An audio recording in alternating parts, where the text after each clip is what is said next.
So it was an interesting scenario that you brought up in regards to Spence going to 154, and I was like, man, you were the first person I had ever heard really bring up this argument. And I said, man, that's why you such a good chess player, man, because this is really a checkmate, man. Explain this checkmate with, with Spence, because it's rumored that he's going to see Thurman at 154, and people speculating that he might not come back down. But what was this checkmate that you spoke of yesterday, if that happens?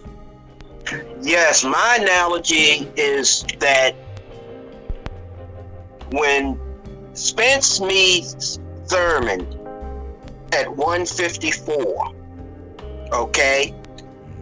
If Spence is successful in this fight, I would not want to see Spence attempt to campaign at 147 again. 154 was ultimately his goal from the beginning. So if he moves up to 154, I don't want to see him come back down. Now, as far as Crawford goes, if Crawford wants to fight Spence, then he needs to move up and fight him at 154. If he does not want to fight Spence at 154, as far as I'm concerned, I'm looking at that as a duck. And the reason it's a duck is because Crawford, in anticipation of eluding the Spence fight, said that he wanted to go up and challenge Charlo at 154. Yep. So he's given the impression that 154 is on his radar. So if Spence moves to 154, and if 154 is on his radar, then once again, the man at 154 who the boxing world wants to see him fight is Errol Spence. And if he refuses to fight Spence and continues this talk about I'll fight Charlo, then once again, the fight with Errol Spence is a duck. Because he why go to 154 if Spence is there and you don't fight him? Right. It's the same scenario we just seen at 147. If you're willing to fight another fighter at 154, why not fight Spence? Right. If you don't, it looks like a duck, sounds like a duck. Look, I ain't gonna beat to the bush. It is a duck. Yeah, it would be, because that's the accountability that us as fans have to hold our favorite fighters to. You know what I'm saying? We gotta hold our favorite fighters to these standards, man. And if we get in lock in step and we all toe the line on these things and we come in agreement, then maybe we can push the issue. Because I'm starting to see advertisements or promotions from like PBC saying the fans asked for it, and now like with the Plant and Benavidez, it said the fight that fans been asking for. Like, and this is coming from PBC, so they listen to the fans. It's when the fans become divisive and we move goalposts. Like, we would be moving the goalposts, because when Jermell Charlo said, humble yourself, take a little bit less money, fight somebody that's worth whatever, you know what I'm saying? Come on and fight Errol Spence. Like, he said 100. Like, if you really want your legacy to be really stamped, signed, sealed, and delivered, and you want to avoid being badgered with questions for the rest of your life about why this didn't take place, and you were willing to fight Jermell Charlo, let you tell it. You didn't put it in to the sanctioning bodies to make that thing go ahead and go up for your WBO, because you could have did that without even getting in social media. You could have did that and got the Jermell Charlo fight. But if Spence go to 54, Because I had somebody in my comment section last week talking about, oh man, now Spence will have the Spence dragging Thurman up there, and Spence dragging will be dragging Bud up to 54. I said, man, that's kind of crazy when Bud said that he would fight Jamel. He would fight Jamel Charlo. Exactly. So I'm telling that to a fan like last week, saying, you know, how is he dragging? I put it like, well, how will he be dragging somebody if he already said he would go to 54? I said, but anyway, let's just move these goalposts, man. And I said I ain't got nothing else. But as fans, we need to hold our favorite fighters, whether it's Spence or Bud, like it need to be a standard, and that would be a checkmate right there. It's nothing really around it. You know, I think it's kind of being more blatantly obvious that I don't think Bud really want, you know, I don't think he really want to fight Spence, you know, and you know, it would be just like you said, if Errol go to 54 and Bud is still running around trying to get with every other promoter and trying to do business with everybody but the people who he say and claim that he can beat. So we'll see, but I just wanted to get that on record because I was like, wow. I mean, I recall arguing with a fan, but you the first one publicly that I heard say that, and that would be a checkmate. Yeah, as far as I'm concerned, I don't, you know, I have been left with no other alternative but to see it that way. Yeah, I said you gotta be pretty creative as a you know, somebody who only like Bud. Like if you one of them fans that only like one particular boxer and that happens to be Bud, and anybody against them ain't nothing and can't do this and can't. If you are that brand of a fan, you have to be real creative to try to defend a lot of these things. Especially when he said, "Do I think my legacy will take a hit? No, but will the rest of the welterweights take a hit? Maybe." I mean, that's selfish. That's an indictment on him as a fan, like wanting to see the best of the best, because you know 47 is still in limbo. You know, I hope this mess don't carry up to 54, because I'm almost inclined to say, man, just say, look, man, that train done left, and let the fans say whatever the hell they want to say after that, because you can't, you know, we right at the edge of the prime. Like they starting to tip off into, you know, too late. Like, well, y'all done burnt the biscuits. You know, it's getting into that realm. They can save it. And I think that's why we hadn't heard, you know, a concrete announcement with Spence and Thurman, because it could come out like blockbuster deal been struck and, you know, fights on, you know, we can get that. You know, that's me, like being Scarface. You know, I often wish that I could save everyone, but I'm a dreamer. You know, so I'm a dreamer, but I'm almost inclined to tell EJA, man, if you go up there to 54, man, you know, put that word out saying, hey, see me right now at 54. After that, man, just hang it up and let us heal. Let's stop picking this scab, because that's what it is when it comes down to Bud and Spence. And we're gonna stay tuned, man. But thanks for that, man. I think the world needed to hear that, man, because some fans, man, you know, we have an impact. You know, believe it or not, if enough of us get in agreement and push for the same things and have a standard, not nothing unrealistic, because that's realistic, and have a standard, I think we would have at least a say, or at least, you know, they would have to hear it and kind of consider it, and we maybe be able to get more of these more of these fights sooner as opposed to later or never. Yeah, because Bud gave the impression all along that Bob Erm was the culprit in this fight not taking place. And him getting rid of Bob Erm seemed to have been the solution that he initially wanted us to believe. And that once Bob was gone, this fight is going to take place. Right. But it did not. So I don't know what Bud got on his mind. Do he really want to fight him?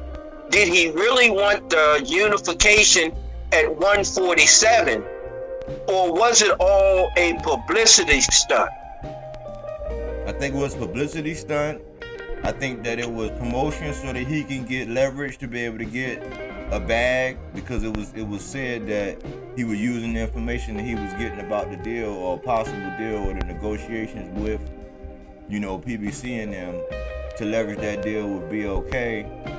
And now he left BOK, so he's leveraging that, trying to get with Golden Boy in an effort to get with Al. And I'm like, why would you do that? Because you already know it's a checker pass with the fighters over there. You know, shoot, as of even still today, there's been no word that Oscar signed that contract. That he was saying, like, what, 3 Mondays ago, he was saying that was the deadline. They got the contract and they still haven't signed. They took a picture with it and everything. And you want to go sign with them who got an axe to grind with Al? I said, man, it's like having a plug. If you know where to get everything wholesale and discount and start talk right to the man, why go create a middleman and go get with the man? And that's all getting what Oscar would do, in my opinion. And then it would be cutting somebody else into your bread. I mean, you've been at the table. You pretty much know the general parameters of what that offer going to be. You got to give, you know, credence to the fact that as a businessman, you went out and did another fight and you got new numbers. And those numbers got to be considered as well as people for a business. And if you've been running a successful business that's been able to put on Floyd and McGregor, you know, Floyd and Pacquiao, you know, Canelo and Caleb, some of the biggest fights out there, they're not going to remodel their whole business structure for one little guy who, you know, numbers may not even dictate this. They're going to be, you know, they're going to be reasonable with the numbers. And who knows? That could be a trilogy. I know we're probably going to have some kind of rematch in it. So it's like, do you really want it? And how much more money do you want? Because I keep asking the question, how much money is enough? Like, yes, you know, you get hit in the head for a living. Get what you worth. But it's like now people want, statistically, they want more than what they're actually worth. We know that if your numbers, it's just like, okay, if I'm selling a house, I can't slap a $450,000 price tag on it and it only appraises for $300. It's like, I'm not gonna get that. And it's not saying, oh, my house ain't, you know, this and that. It's not saying that. It's just saying that, hey, man, you might be asking for something that the numbers don't dictate. Just be reasonable. It's a legacy fight. And if, you know, the way this going to go down, if you are the pound for pound guy, you know, people going to put your name up there right beside Ali. You know, and all of the greats before him. Sugar Ray, Hagler, Hearns. Spence want to be there. So hopefully you hear us, man, and you know, they come on in and they work it out. But I don't think getting with Golden Boy would be the answer. You know, and I'm almost see this for these fighters, this post Mayweather era, you know, has made some of these fighters feel that they want to live in the legacy of Floyd Mayweather and earn what Floyd Mayweather did. But in that boxing world, there are certain fighters that come along that are able to have the charismatic charisma effect on their fans and create such a following, but equally creates the same type of dislike and disdain to the second half of the boxing world. Okay? Floyd was able to do that the same manner in which Muhammad Ali was able to do it. He had half the boxing fans that loved him. The other half wanted to see him get beat. And to walk that kind of fine line, to have both fans cheering for you, not just those that back you, but the other ones cheering for your defeat.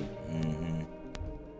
Those type of fighters are able to maximize the purse gates because they getting fans from both sides of the fence.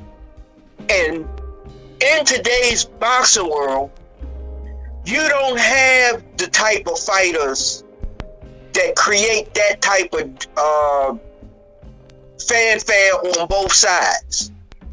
Either their fight fans love him and follow him, but they don't have a following that wants to see him get beat, that's spending the equal amount of money for him to get beat as those that are coming to see him win. Floyd was able to do that. Muhammad Ali was able to do that.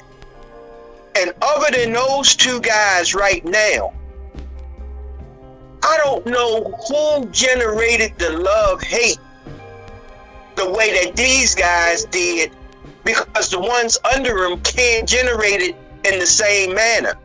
So therefore, it's going to be a little more difficult for them to plateau into the mega multi-million-dollar fights that like Floyd could get into.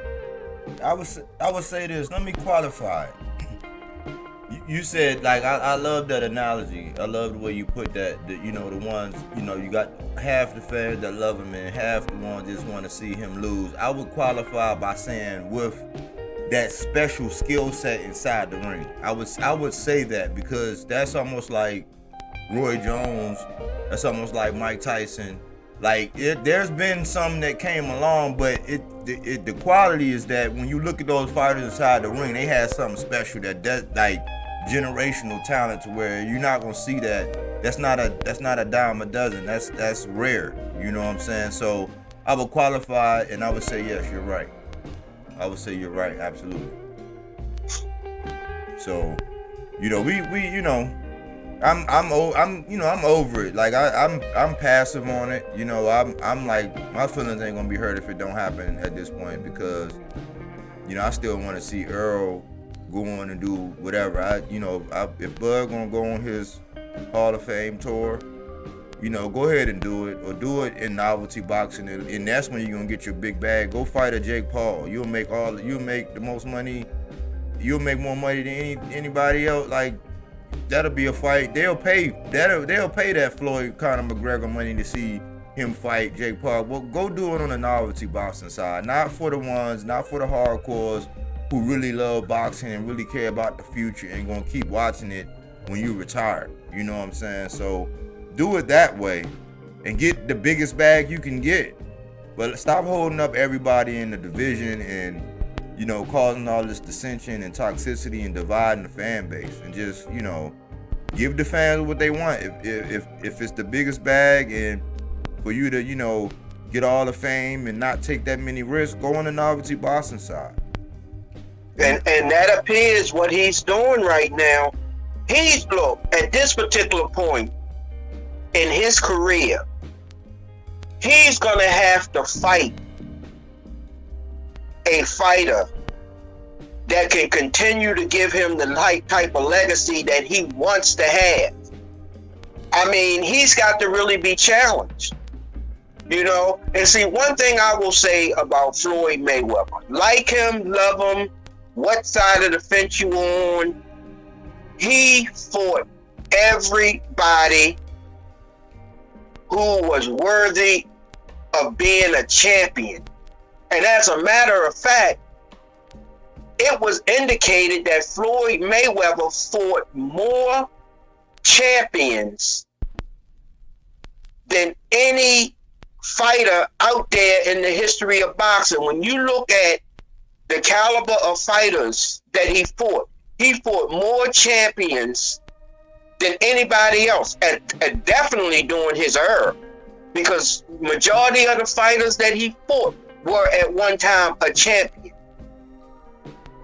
He's got a string of them on his list, unprecedented to any other fighter during his era. Yep. So he fought everybody who was somebody. Yeah, that's what comes along when you know, supposedly wear that crown, or everybody put that crown on you. You know, he's not up there at my number one. I'm just gonna be honest with you, and he hasn't been for a while. You know, he hasn't been for a while. You know, I've been looking at it. I'm a realist.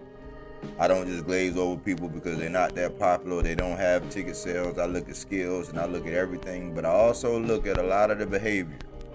So hopefully, hopefully they come on in. I think that, it could be a good thing if you take out the Floyd in the aspect of always being in the gym, always perfecting your craft, always, running toward the smoke and being willing to fight the best. That's one thing, but trying to be the money man and trying to, do that because like it's not, that's a byproduct of the first list of things I said. That's not what you should aspire to be. That's a byproduct. The money came after the hard work, after the, elevating your craft, changing levels, making people that they thought Canelo was great, making them look less than pedestrian, not winning one round, like embarrassing them. Like that's, the money comes after that, and people tend to say, man, like to be able to do that to my favorite fighter, I gotta salute you. I got real boxing fan, not just people that's just gonna hate you because you get money or you have this inherent, inborn ability that's rare, not because of that, which we know Bud had, not because of that. It's really because what you do in the ring and how you go about doing that, and everything else follows, man. That's what, your legacy, man. If you look and see what Tyson, how he's living, and some of these guys, who made a mistake and lost money, but some of these guys, when you got all your faculties in order and you do legendary things inside the ring, you're not gonna have to worry about going in nobody's trash can, looking for something to eat, man. So, that's my take on it. I'm over it. I think I'm healing. I've healed, every now and again somebody might strike a nerve, but I'm looking forward to, things like what's going on today. But yeah, that was a good one as well.